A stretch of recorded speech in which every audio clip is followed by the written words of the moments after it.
Hello, everyone. I'm back once again. I'm Stephanie Clegg, licensed associate counselor, and we are still discussing mental health topics for the month of May in honor of Mental Health Awareness Month. So many different topics to talk about. This may have to keep going after the month of May. Every time I come up with one topic that I want to discuss, something else catches my attention and sidelines that topic for later. So today I want to talk about gaslighting. Yes, gaslighting, a widely used term. When I first heard the term gaslighting, I didn't know exactly what it meant. So I am a content person. So I look at the content. I listen to what people are saying and in the context that they're using it in, right? So I look at the content and I look at the context. What context are they using it in? And I couldn't get a good handle on it because everyone was using it in different contexts. Um, so did some research and I think the term gaslighting is being used or misused widely. People are taking parts of the definition of gaslighting and they're making a common phrase and they're saying, well, he's gaslighting me or she's gaslighting me or she's gaslighting him. So for today, let's look at gaslighting. Have my phone with me because I want to be very factual. So gaslighting is a form of emotional or psychological abuse where a person manipulates another person to question their own reality, perception, memory, and sanity. Not or sanity and sanity.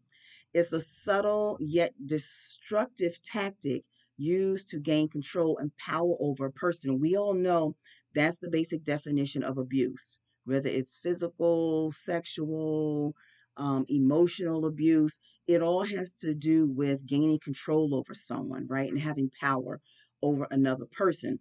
So if you're using the term gaslighting, make sure you're using it in the right context.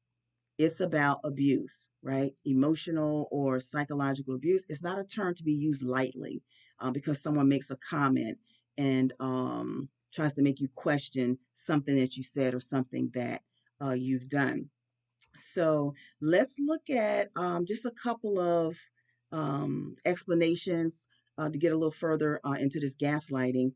So gaslighting has to do with manipulating someone's reality, right? Where the gaslighter distorts the truth and presents false narratives to make the victims believe they are unreliable or mistaken. They might deny events that happened, accuse the victim of misremembering, or claim that their feelings are exaggerated or irrational. So, in other words, what we believe as reality or a person believes as a reality, like a real event or a real conversation that they had with someone, the gaslighter will turn that around and present false information to make the person seem like they're unreliable or that they're mistaken, which means what they thought was real was not real, right? They'll accuse the person of misremembering, like yeah, you're misremembering that, or that never happened, right? When you know that it did happen. So that's manipulating a person's reality. Questioning someone's sanity. So the gaslighter tries to convince the person that they are losing their mind or that they're being overly sensitive and they're not mentally stable. If you have not Googled it or been advised or told, the term gaslight comes from a film that came out in 1944 called Gaslight, where a husband was manipulating his wife into thinking that she's losing her sanity so that he can gain control of her inheritance. So that's where the term gaslight comes from. So again, it's the questioning of the sanity. And they may say things like, you're imagining things, you're too emotional, you need help, right? So they manipulate the person's reality. They make the person question their sanity, make them feel like they're losing their minds.